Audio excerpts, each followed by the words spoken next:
Next जी चीज आप देखनी है वो है characteristics of Coulomb's law. First है it is only valid for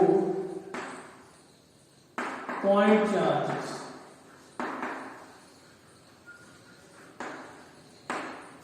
ये सिर्फ पॉइंट चार्जेस के लिए ही वैलिड है। वो चार्जेस जिहड़े बहुत दूर पे हो या तो जिन्हों का डिस्टेंस उन्होंने साइज के मुकाबले बड़ा हो, या फिर वाकई बहुत छोटे चार्जेस हो। छोटे का सेंस ये नहीं कि वो 2 कूलम 1 कूलम या बहुत छोटे, वैसे तो कूलम भी बहुत बड़ा यूनिट आप आगे देखेंगे। कहने का भाव भी बहुत थोड़ी जगह के उपर हो, डायमेंशनस उस चीज दी बहुत छोटिया हो जिहदे उपर वो चार्ज है, या वो बहुत दूर हो, उन्होंने ये वैलिड है। बड़िया चीज़ा एक्सटेंडेड ऑब्जेक्ट्स, मेज कुर्सी है ना, ब्लैक बोर्ड या कोई होर इदा की बड़ी चीज़ आ डस्टर, ये वास्ते क्यों नहीं वैलिड जे नेड़े नेड़े पे हो। देखते हैं ये एक पॉइंट चार्ज है ते आ कोई बड़ी बॉडी है, एक्सटेंडेड ऑब्जेक्ट है।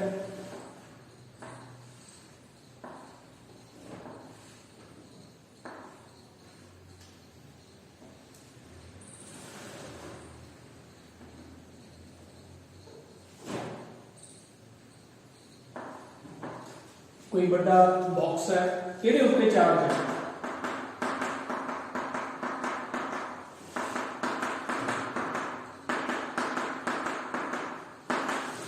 सपोज ये सारा चार्ज Q2 है, थोड़े पॉइंट ऑब्जेक्ट है नहीं, डिस्टेंस के मुकाबले बड़ा है।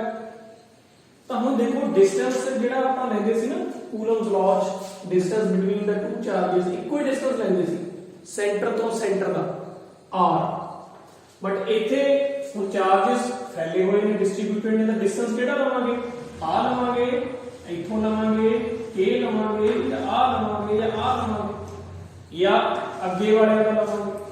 तो बहुत सारे डिस्टेंसेस हो जाएंगे।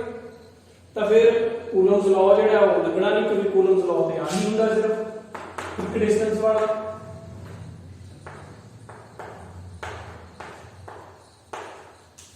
सो कूलम्स लॉ की ये जिहड़ी फॉर्म है वो फिर इत्थे वैलिड नहीं होगी, क्योंकि इत्थे एक्सटेंडेड बॉडीज के केस च मल्टीपल डिस्टेंसेस जिहड़े ने वो आ जाएंगे।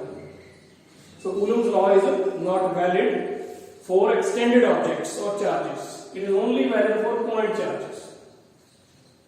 दूसरी चीज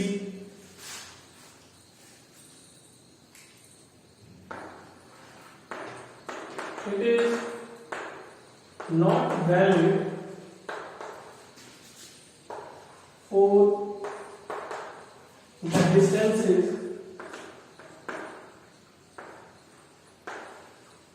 less than 10⁻⁻15 मीटर। मतलब एक न्यूक्लियस तो न्यूक्लियस के अंदर, हम सानू पता है भी न्यूक्लियस के अंदर प्रोटॉन होंगे, न्यूट्रॉन होंगे, है ना। तो हम कूलम तो यह कहता सीगा कि जेडे सिमिलर चार्जेस ने और रिपेल करते हैं, ऑपोजिट चार्ज अट्रैक्ट करते हैं।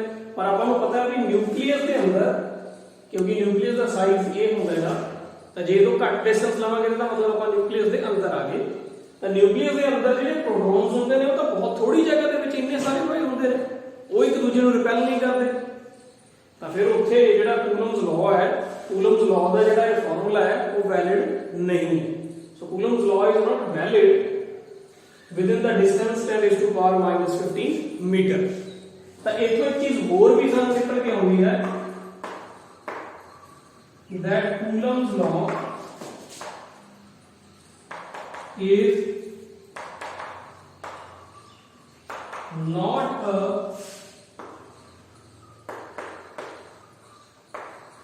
universal law।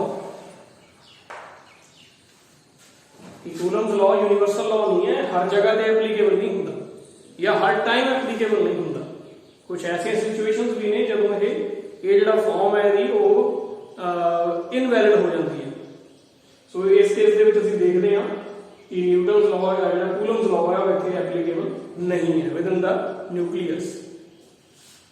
सो ये ने कुछ लिमिटेशंस कूलम्स लॉ ਦੀਆਂ या करैक्टरिस्टिक्स कह लिए ਆਪਾਂ करैक्टरिस्टिक्स ਦੇ ਵਿੱਚ ਇੱਕ ਹੋਰ ਆ ਜਾਂਦੀ ਹੈ करैक्टरिस्टिक वो है it is a medium dependent law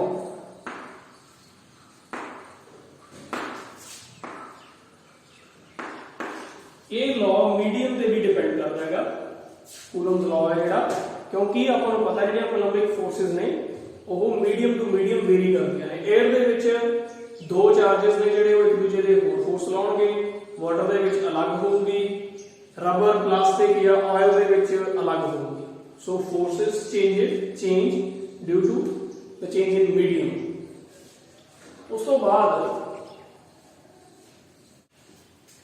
ਹਾਂਜੀ ਨੈਕਸਟ ਹੈ characteristics of coulombic forces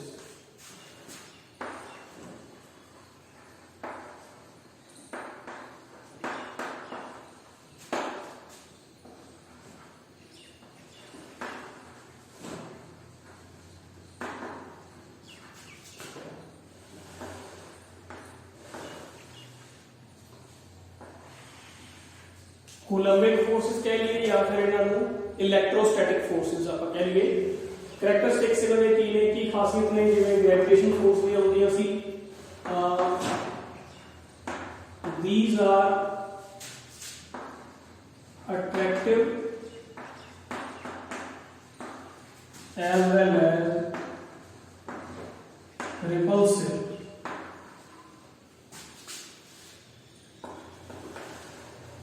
ये अट्रैक्टिव भी ने रिपल्सिव भी ने सिमिलर चार्जेस रिपेल करते हैं ऑपोजिट चार्जेस अट्रैक्ट करते हैं दूसरा these are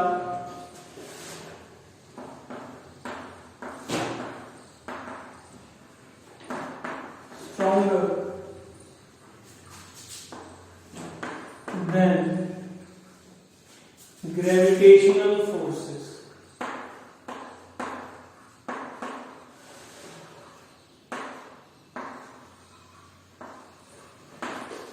ਇਹ ਸਾਡੀ ਕੁਦਰਤ ਦੇ ਵਿੱਚ ਮੌਜੂਦ ਚਾਰ ਫੋਰਸਸ ਦੇ ਵਿੱਚੋਂ ਕਹਿ ਲਓ ਇਹ ਦੂਸਰੇ ਨੰਬਰ ਤੇ ਨੇ ਸਭ ਤੋਂ ਸਟਰੋਂਗੈਸਟ ਜਿਹੜੀਆਂ ਸਟਰੋਂਗੈਸਟ ਫੋਰਸਸ ਨੇ ਉਹ ਨੇ ਨਿਊਕਲੀਅਰ ਫੋਰਸਸ ਦੂਸਰੇ ਨੰਬਰ ਦੇ ਵਿੱਚ ਇਹ ਆਉਂਦੀਆਂ ਨੇ ਇਲੈਕਟ੍ਰੋਸਟੈਟਿਕ ਫੋਰਸਸ ਇਹ ਦੂਸਰੇ ਨੰਬਰ ਤੇ ਆਉਂਦੀਆਂ ਨੇ ਇਹ ਗ੍ਰੈਵਿਟੇਸ਼ਨਲ ਫੋਰਸਸ ਨਾਲੋਂ 10⁻36 ਟਾਈਮਸ ਸਟਰੋਂਗਰ ਨੇ ਤੀਸਰਾ ਹੈ they are long range forces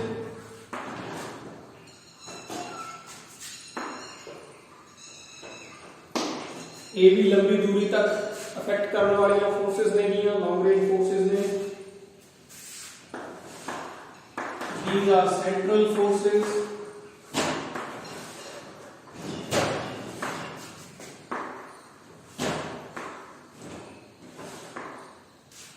central forces ने क्यों because they act along the line joining the centers of two charges ਜਿਹੜੇ ਪੁਆਇੰਟ ਚਾਰजेस ਹੁੰਦੇ ਨੇ ਜਿਹੜੇ ਪੁਆਇੰਟ ਚਾਰजेस ਨੇ ਉਹਨਾਂ ਦੇ ਸੈਂਟਰਸ ਨੂੰ ਜਿਹੜੀ ਲਾਈਨ ਜੁਆਇਨ ਕਰਦੀ ਹੈ ਉਹਦੇ ਅਲੋਂਗ ਐਕਟ ਕਰਦੀਆਂ ਨੇ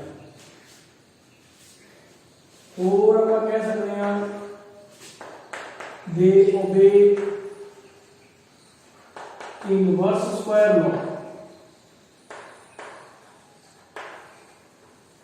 inverse square law मतलब a किधे प्रोपोर्शनल है inversely proportional to square of the distance हुणे क्यों है इस तरह क्यों होता है क्योंकि ਅਸੀਂ देखिए ਜਿਹੜਾ स्फीयर है उसका जो एरिया है ना सरफेस एरिया वो की होता है 4πr². 4πr², r is the radius. ਜਿਵੇਂ ਜਿਵੇਂ ਰੇਡੀਅਸ ਵੱਡਾ ਹੋ ਜਾਊਗਾ ਸਰਫੇਸ ਏਰੀਆ ਜ਼ਿਆਦਾ ਹੋਵੇਗਾ ਤਾਂ ਜਿਹੜੀਆਂ ਫੋਰਸਸ ਨੇ ਮੰਨ ਲਓ ਇਸ ਤਰੀਕੇ ਨਾਲ ਕੋਈ ਪੁਆਇੰਟ ਚਾਰਜ ਪਿਆ ਹੈ ਤੇ ਫੋਰਸ ਜਿਹੜੀ ਹੈ ਜਾਂ ਕਹ ਲਓ ਇਫੈਕਟ ਹੈ ਫੋਰਸ ਦਾ ਉਹ ਇਦਾਂ ਆਲੇ ਦੁਆਲੇ ਨੂੰ ਹੈਗਾ ਠੀਕ ਜਿੰਨੀਆਂ ਲਾਈਨਸ ਨੇੜੇ ਨੇ ਨੇੜੇ ਹੋਣ ਦਾ ਮੀਨਿੰਗ ਹੈ ਸਟਰੋਂਗ ਫੋਰਸ ਹੈ ਸਟਰੋਂਗ ਫੀਲਡ ਹੈ ਜਿਵੇਂ ਜਿਵੇਂ ਆਪਾਂ ਦੂਰ ਜਾਂਦੇ ਆ ਤਾਂ ਇਹ ਫਾਸਲਾ ਲਾਈਨਸ ਦੇ ਵਿੱਚ ਵੱਧ ਰਿਹਾ ਹੈ ਦੇਖੋ ਤਾਂ ਫਾਸਲਾ ਵਧਣ ਦਾ ਮਤਲਬ ਹੈ ਜਿਹੜੀਆਂ ਫੋਰਸ ਲਾਈਨਸ ਹੁੰਦੀਆਂ ਨੇ, ਅੱਗੇ ਜਾ ਕੇ ਆਪਾਂ ਪੜ੍ਹਨਾ ਹੈ ਫੋਰਸ ਲਾਈਨਸ ਬਾਰੇ। ਇਹਦੇ ਜਿਵੇਂ ਜਿਵੇਂ ਫਾਸਲਾ ਵੱਧਦਾ ਇਹਦਾ ਮਤਲਬ ਹੈ ਫੀਲਡ ਵੀਕ ਹੋ ਰਿਹਾ ਹੈਗਾ, ਫੋਰਸਸ ਵੀਕ ਹੋ ਰਹੀਆਂ ਨੇ ਉਸ ਜਗ੍ਹਾ ਤੇ। ਜਿੰਨਾ ਜ਼ਿਆਦਾ ਵਿਡਥ ਹੋਊਗੀ ਉਨਾ ਹੀ ਜ਼ਿਆਦਾ ਵੀਕ ਹੋਊਗਾ, ਜਿੰਨੀਆਂ ਨੇੜੇ ਨੇ ਉਹਦੇ ਉਨਾ ਹੀ ਜ਼ਿਆਦਾ ਸਟਰੋਂਗ ਹੈ। ਤਾਂ ਇਹ ਜਿਹੜਾ ਇਹ ਫਾਸਲਾ ਵੱਧ ਰਿਹਾ ਹੈ ਕਿਸ ਦੇ ਪ੍ਰੋਪੋਰਸ਼ਨਲ ਹੈ? ਸਰਫੇਸ ਦੇ ਪ੍ਰੋਪੋਰਸ਼ਨਲ। ਜਿਸ ਤਰੀਕੇ ਨਾਲ ਸਰਫੇਸ ਵੱਧ ਰਹੀ ਹੈ, ਜਿਸ ਰੇਸ਼ੋ ਨਾਲ ਸਰਫੇਸ ਵੱਧ ਰਹੀ ਹੈ ਰੇਟ ਨਾਲ, ਉਸੇ ਰੇਟ ਨਾਲ ਹੀ ਇਹ ਫੋਰਸਸ ਵੀਕ ਹੋ ਰਹੀਆਂ ਨੇ। ਸੋ ਸਰਫੇਸ ਕਿਸ ਰੇਟ ਨਾਲ ਵਧਦੀ ਹੈ? r² ਰੇਡੀਅਸ ਦੇ ਨਾਲ, ਤੇ ਇਸੇ ਰੇਟ ਨਾਲ ਉਹਨਾਂ ਨੇ ਡਿਕਰੀਜ਼ ਹੋਣਾ ਫੋਰਸਸ ਨੇ। ਤਾਂ ਇਹ ਡਾਇਰੈਕਟਲੀ ਪ੍ਰੋਪੋਰਸ਼ਨਲ ਹੈ, increase in surface is directly proportional to the r²। ਤਾਂ ਫੋਰਸਸ ਕੀ ਹੋਣਗੀਆਂ? Inversely proportional to the r²। Similarly ਇਹ 4 ਪਾਈ ਵਾਲਾ ਫੈਕਟਰ ਹੈ ਜਿਹੜਾ ਆਪਾਂ ਪੜਿਆ ਸੀ ਨਾ ਇੱਥੇ, k 4 ਪਾਈ ਐਪਸਲਨ। ਜਿਹੜਾ ਸੋਲਿਡ ਐਂਗਲ ਹੁੰਦਾ ਹੈ, ਇੱਕ ਹੁੰਦਾ ਹੈ ਪਲੇਨ ਐਂਗਲ, ਆਪਾਂ +1 ਚ ਪੜ੍ਹੇ ਨੇ ਪਲੇਨ ਐਂਗਲ, ਸੋਲਿਡ ਐਂਗਲ। ਜਿਹੜਾ ਸੋਲਿਡ ਐਂਗਲ ਹੁੰਦਾ ਇੱਕ ਸਫੀਅਰ ਦਾ 4 ਪਾਈ ਹੁੰਦਾ। ਤਾਂ ਪੂਰੇ ਸਫੀਅਰ ਦੇ ਉੱਪਰ ਜੇ ਉਹਦੇ ਸਾਰੇ ਕਿਤੇ ਦੇਖਣਾ ਹੈ ਫਿਰ ਤਾਂ 4 ਪਾਈ ਐਂਗਲ ਹੈ। ਜੇ ਇੱਕ ਸਾਈਡ ਦੀ ਦੇਖਣਾ, ਜਿਵੇਂ ਆਪਾਂ ਚਾਰਜ ਦੇ ਸਿਰਫ ਇੱਕ ਸਾਈਡ ਦੀ ਦੇਖਦੇ ਹਾਂ, ਤਾਂ ਫਿਰ ਅਸੀਂ ਕੀ ਕਰਦੇ ਹਾਂ, ਉਹਨੂੰ 4 ਪਾਈ ਨਾਲ ਡਿਵਾਈਡ ਕਰ ਦਿੰਦੇ ਹਾਂ, ਕਿਉਂਕਿ ਸਫੀਅਰ ਦੇ 4 ਪਾਈ ਪਾਰਟਸ ਨੇ। ਤਾਂ ਜੇ ਇੱਕ ਸਾਈਡ ਦੀ ਦੇਖਣਾ ਇੱਕ ਪਾਰਟ ਤੇ, ਤਾਂ ਫਿਰ ਕੀ ਹੋਊਗਾ 1/4 ਪਾਈ।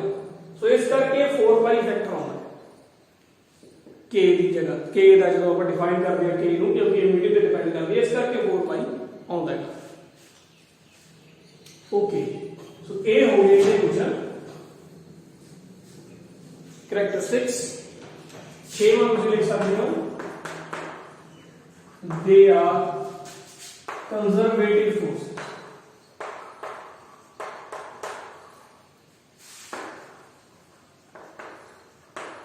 ਕੰਜ਼ਰਵੇਟਿਵ ਫੋਰਸਸ ਕਿਹੜੀਆਂ ਹੁੰਦੀਆਂ ਨੇ? ਜਿਨ੍ਹਾਂ ਦੇ ਵਿੱਚ ਜਿਹੜਾ ਵਰਕ ਡਨ ਹੈ ਉਹ ਪਾਥ ਤੇ ਡਿਪੈਂਡ ਨਹੀਂ ਕਰਦਾ।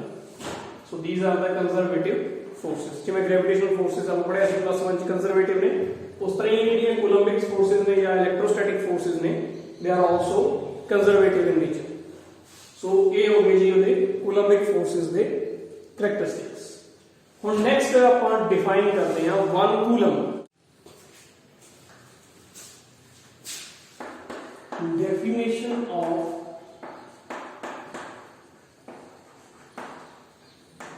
1 coulomb।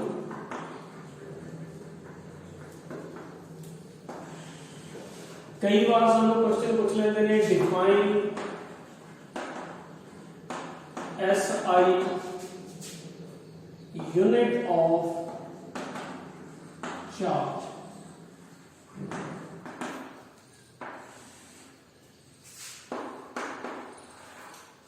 तो बच्चे की करते हैं SI यूनिट चार्ज का लिख के आ जाते हैं पेपर च कूलम, बस नहीं उन्होंने कहा है डिफाइन SI यूनिट, मतलब SI यूनिट की है 1 कूलम। 1 कूलम को डिफाइन करना है, तो आप डिफाइन इसको करते हैं F is equal to K Q1 Q2 R²। This is the coulombic force between charges Q1 and Q2 separated by distance R। ਜਿਹੜੇ ਚਾਰजेस ਚ r ਡਿਸਟੈਂਸ ਹੈ ਉਹਨਾਂ ਦੇ ਉੱਪਰ ਫੋਰਸ ਇੱਕ ਦੂਜੇ ਦੀ। ਤਾਂ ਇੱਥੋਂ ਆਪਾਂ ਅਗਰ ਲੈ ਲਈਏ Q1 ਹੈ Q2 is equal to 1 coulomb,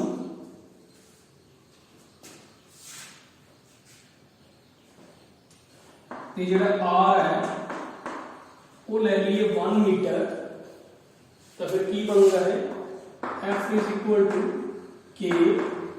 ਇਹ ਵੀ ਦੋਨੋਂ 1 ਲਏ ਨੇ ਆਪਾਂ, R भी 1 लिया थले, तो F की दे इक्वल आ गया K। K की वैल्यू कितनी है SI यूनिट दे विच 9 न्यूटन, क्योंकि हुण फोर्स की गल हो रही है तो फिर फोर्स ता न्यूटन दे विच हुंदी है। ते कोई इस तक पता लग गया सा तुहानू। हुण आपां इथों डिफाइन करांगे 1 coulomb. So 1 coulomb is that much charge that repels an equal and similar charge placed at 1 meter in vacuum and exerts a force of 9 × 10⁻⁹ Newton। की कहा आपां सो 1 coulomb is that much charge that repels an equal and similar charge placed at a distance of 1 meter in vacuum with a force of 9 × 10⁹ Newton. मतलब 1 coulomb एक ऐसा charge है, वो charge ਨੂੰ ਆਪਾਂ 1 ਕੂਲਮ ਕਹਾਂਗੇ ਜਿਹੜਾ ਆਪਦੇ ਵਰਗੇ ਇੱਕ ਚਾਰਜ ਨੂੰ ਜਿਹੜਾ ਉਹਦੇ ਤੋਂ 1 ਮੀਟਰ ਦੂਰ ਪਿਆ ਵੈਕਿਊਮ ਦੇ ਵਿੱਚ ਉਹਨੂੰ ਇੰਨੀ ਫੋਰਸ ਨਾਲ ਰਿਪੈਲ ਕਰਦਾ ਹੈ।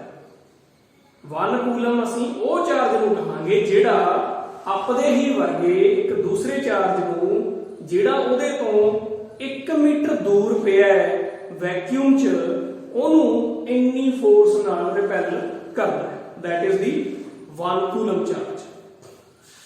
अच्छा 1 कूलम ਜਿਹੜਾ ਹੈ ਨਾ ਉਹ ਬਹੁਤ ਵੱਡਾ ਯੂਨਿਟ ਹੈ, ਵੈਰੀ ਲਾਰਜ ਯੂਨਿਟ। ਤਾਂ ਕਿਵੇਂ ਲਾਰਜ ਹੈ ਹੁਣ ਦੇਖੋ 1 ਕੂਲਮ ਚਾਰਜ ਜੇ ਦੋਨੇ 1 ਕੂਲਮ ਚਾਰਜ ਹੋਣ ਤਾਂ ਇੱਕ ਦੂਜੇ ਤੇ ਕਿੰਨੀ ਫੋਰਸ ਲਾਉਂਦੇ ਨੇ ਇੰਨੀ। ਠੀਕ ਤਾਂ ਹੁਣ ਆਪਾਂ ਕੀ ਕਰਦੇ ਹਾਂ ਇਹਨੂੰ ਮਾਸ ਦੇ ਵਿੱਚ ਕਨਵਰਟ ਕਰਦੇ ਹਾਂ। ਇਹ ਮੈਂ ਜਸਟ ਤੁਹਾਡੀ ਜਾਣਕਾਰੀ ਵਾਸਤੇ ਦੱਸ ਰਿਹਾ ਹੈਗਾ, ਇਹਦਾ मतलब पॉइंट ऑफ व्यू तो टॉपिक तो कोई लेना देना नहीं है, जस्ट इंटरेस्टिंग फैक्ट है कि अगर अपन F ਨੂੰ ਲਿਖਦੇ ਹਾਂ mass into gravity mg plus 1 ਪੜਿਆ ਸੀਗਾ ਤਾਂ F ਸਾਡੇ ਕੋਲ ਕਿੰਨੀ ਹੈ 9 × 9। मास ਅਸੀਂ ਨਹੀਂ ਜਾਣਦੇ ਹਾਂ, g ਆਪਾਂ 10 ਲੈ ਰਹੇ ਹਾਂ। ठीक तो डिवाइड करांगे मास की आ गया 9 × 10⁸ kg। जे ਆਪਾਂ ਇਹ ਮੰਨੀਏ ਵੀ ਇੱਕ ਬੰਦੇ ਦਾ ਵਜ਼ਨ ਲਗਭਗ 70 ਕਿਲੋ ਦਾ ਹੈ, ਠੀਕ ਹੈ, ਆਪਾਂ ਡਿਵਾਈਡ ਕਰ ਦਈਏ 70 ਦੇ ਨਾਲ 70 ਨਾਲ ਡਿਵਾਈਡ ਕਰ ਦਈਏ ਤਾਂ ਲਗਭਗ ਆਪਣੇ ਕੋਲੇ ਇਹਨੇ ਆ ਜਾਣਾ ਹੈ 140 ਲੱਖ ਬੰਦਿਆਂ ਦਾ ਵਜ਼ਨ ਦੇ ਬਰਾਬਰ। 140 ਲੱਖ ਬੰਦੇ, ਇੱਕ ਬੰਦੇ ਦਾ ਵਜ਼ਨ ਜੇ ਆਪਾਂ 70 ਕਿਲੋ ਮੰਨ ਲਈਏ ਤਾਂ 140 ਲੱਖ ਬੰਦਿਆਂ ਦੇ ਵਜ਼ਨ ਦੇ ਬਰਾਬਰ ਆ ਜਾਣਾ ਇਸ ਮਾਸ ਦੇ। ਤਾਂ मतलब ਇੰਨੀ ਜ਼ਿਆਦਾ ਸਟਰੋਂਗ ਫੋਰਸ ਹੈ, मतलब 140 ਲੱਖ ਬੰਦਿਆਂ ਦਾ ਜਿੰਨਾ ਭਾਰ ਹੈ ਵਜ਼ਨ ਹੈ, ਜਿੰਨੀ ਫੋਰਸ ਉਹ ਧਰਤੀ ਤੇ ਲਾਉਂਦੇ ਨੇ 140 ਲੱਖ ਬੰਦੇ ਇਕੱਠੇ ਹੋ ਕੇ ਉਨੀ ਫੋਰਸ ਦੋ ਇੱਕ ਕੂਲਮ ਦੇ ਚਾਰਜ ਇੱਕ ਦੂਜੇ ਤੇ ਲਾਉਣਗੇ ਜਦੋਂ 1 ਮੀਟਰ ਦੂਰ ਪਏ ਹੋਣਗੇ। ਤਾਂ ਇੰਨਾ ਸਟਰੋਂਗ ਯੂਨਿਟ ਹੈ 1 coulomb. 1 coulomb is a very large unit, ਐਡੀ ਵੱਡੀ ਫੋਰਸ ਹੋਊਗੀ।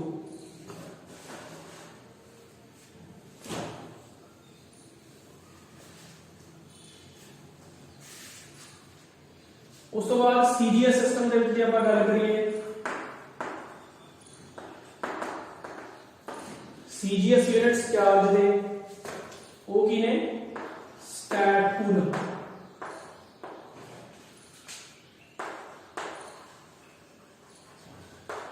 इलेक्ट्रोस्टैटिक यूनिट ऑफ चार्ज भी कहते हैं, electrostatic unit of charge.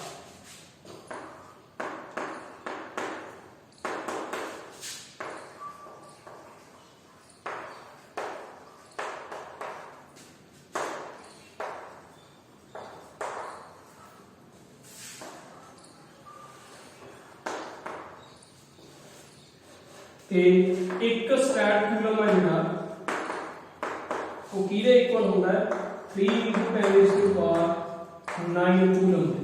Sorry उल्टा हो गया, 1 कूलम कंटेन्स 3 × 10⁹ स्टैट कूलम्स। एक कूलम दे विच 3 × 10⁹ स्टैट कूलम्स ने जिहड़े वो हुंदे। ठीक, चलो उस तो आगे हम अपना डिफाइन करते हैं एक और चीज।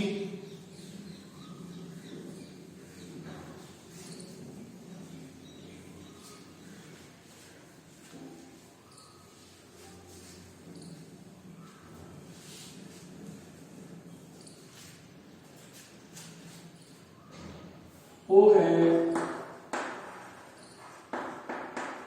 relativity relative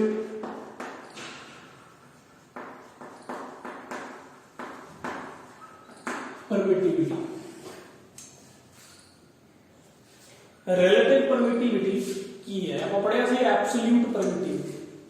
Relative permittivity ਨੂੰ ਅਸੀਂ ਇਸ ਤਰੀਕੇ ਨਾਲ ਲਿਖ ਦਿੰਦੇ ਹਾਂ epsilon r, ठीक है. Absolute permittivity सीगी epsilon naught, ये epsilon r relative मतलब एक कंपैरिजन है. relative का मतलब दो चीज़ों च कंपैरिजन किदे किदे च. It is the comparison of force between the 2 point charges in a medium with that in vacuum. मतलब दो पॉइंट चार्जेस दे विच जिहड़ी फोर्स है वो एक मीडियम च कितनी है ते उन्ना ही दोनों च वैक्यूम च कितनी है उसका कंपैरिजन. सो ये आप देख रहे हैं. So it is defined as the ratio of Coulombic force between two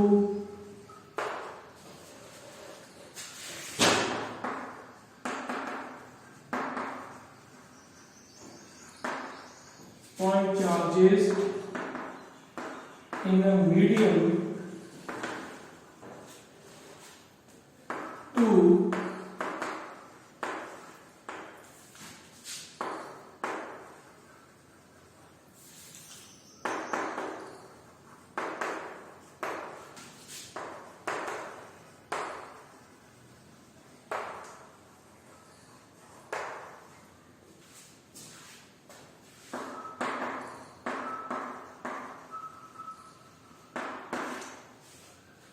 सो इन्हों ਅਸੀਂ ਇਸ ਤਰ੍ਹਾਂ ਲਿਖ ਸਕਦੇ ਹਾਂ.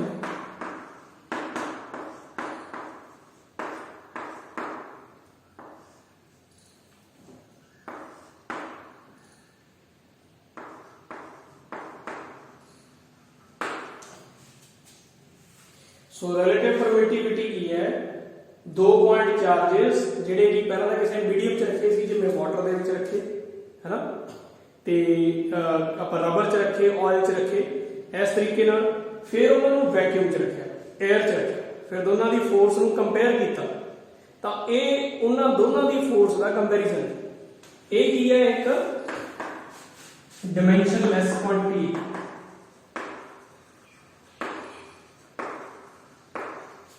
ये कोई यूनिट्स नहीं है, ये सिर्फ एक नंबर है. जिवें फॉर वाटर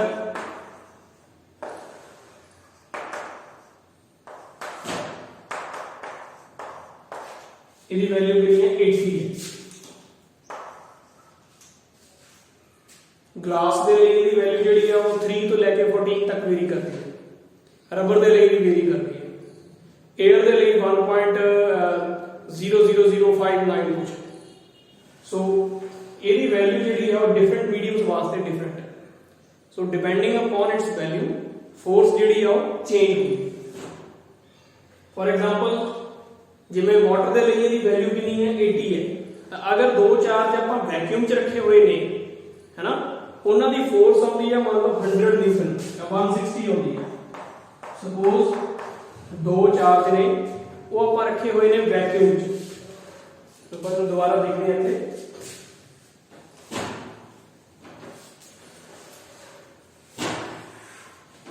दो चार्जेस हैं.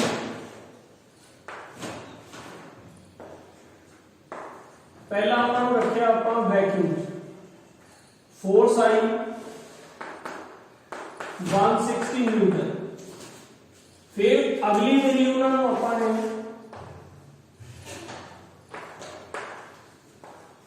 रखता वाटर च. सेम चार्ज ने, सेम डिस्टेंस है. हुण दसो भी कितना होगा फोर्स का उत्थे कंसेप्ट, फोर्स कितनी होगी. तो आपको पता है कि रिलेटिव परमिटिविटी 80 है. जी फोर्स होगी वो डिवाइड करनी है. कहने का मतलब कि जिन्ना किसी मीडियम का ਰਿਲੇਟਿਵ ਪਰਮਿਟਿਵਿਟੀ ਦਾ ਕਨਸਟੈਂਟ ਹੁੰਦਾ ਹੈ, ਉਸ ਮੀਡੀਅਮ ਦੇ ਵਿੱਚ ਫੋਰਸ ਓਨੇ ਟਾਈਮਸ ਹੀ ਘਟ ਜਾਂਦੀ ਹੈ, ਕਿਉਂਕਿ ਉਹ ਮੀਡੀਅਮ ਫੋਰਸ ਨੂੰ ਓਨਾ ਹੀ ਜ਼ਿਆਦਾ ਅਫੈਕਟ ਕਰਦਾ ਹੈ, ਚਾਰजेस ਦੇ ਵਿਚਕਾਰ ਦੀ ਫੋਰਸ ਨੂੰ ਓਨਾ ਹੀ ਜ਼ਿਆਦਾ ਅਫੈਕਟ ਕਰਦਾ ਹੈ।